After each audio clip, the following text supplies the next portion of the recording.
하나님이 노아에게 만들도록 하신 방주는 예수 그리스도를 상징하는 오늘날의 교회입니다. 우리는 방주, 즉 교회 안에서 구원의 은총과 기쁨을 누립니다. 그러나 노아가 방주에만 머물지 않았던 것처럼 우리도 교회 안에서만 머물지 말아야 합니다. 교회 안에서 우리끼리만 모여있는 것은 하나님이 원하시는 것이 아닙니다.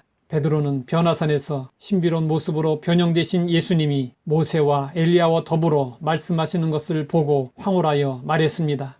여기 있는 것이 좋사오니 초막 셋을 짓겠습니다. 하나는 예수님을 위해, 또 하나는 모세를 위해, 그리고 엘리야를 위해서였습니다. 그 순간 하나님의 음성이 진동했고 모세와 엘리야는 사라졌습니다. 예수님은 더 이상 산에 머물지 않으시고 제자들 이끌고 산 아래로 내려오셨습니다. 예수님은 아무도 없는 곳에 신비한 경험을 위한 특별한 거처를 세우시지 않았습니다. 예수님은 사람들이 살고 있는 이 세상에 하나님의 나라를 세우기 위해서 교회를 세우셨습니다. 예수님과 제자들이 산 아래로 내려왔을 때 마귀에게 시달리는 병든 아이가 있었습니다. 그 아이를 끌어안고 안타까워하는 아버지가 있었습니다. 예수님은 곧바로 그 문제를 직면하여 해결하셨습니다. 교회 안에서 예배하며 성도들과 교제하며 머무는 일은 즐거운 일입니다. 그러나 우리는 교회 안에서 나와 우리가 살고 있는 삶의 현장으로 돌아가야 합니다. 예배는 교회 안에서만 드려지는 것이 아닙니다. 바울은 로마서에서 구원받은 성도들이 해야 할 일이 무엇인지 밝혀주고 있습니다.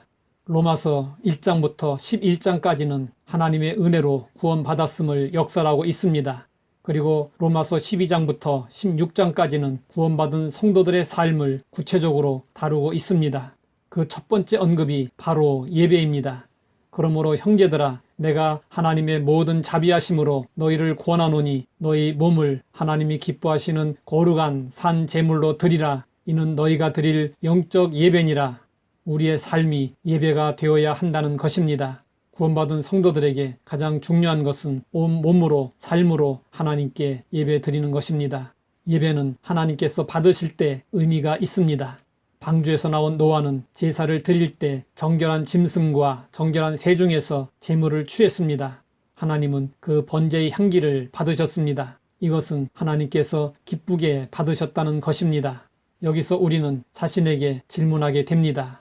나는 하나님이 받으시는, 기뻐하시는 예배를 드리고 있는가?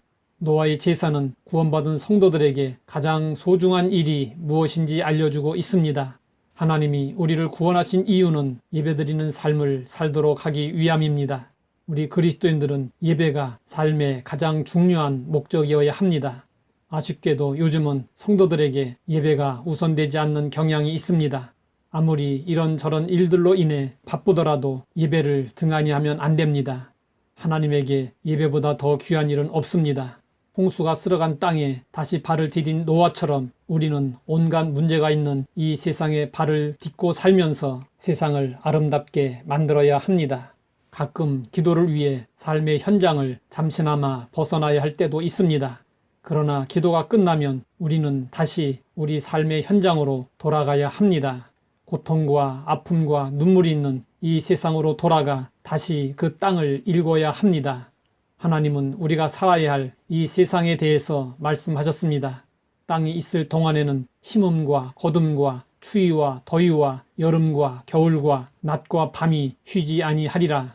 심음과 거둠, 추위와 더위, 여름과 겨울, 낮과 밤이 계속되는 이 세상에서 우리는 하나님이 기뻐하시는 예배를 드리며 하나님을 영화롭게 하는 삶을 살아야 합니다. 하나님 아버지, 방주에만 머물지 않도록 깨우쳐 주시니 감사합니다. 우리의 삶이 하나님이 기뻐하시는 예배가 될 수 있도록 도와주시옵소서. 예수님의 이름으로 기도드립니다.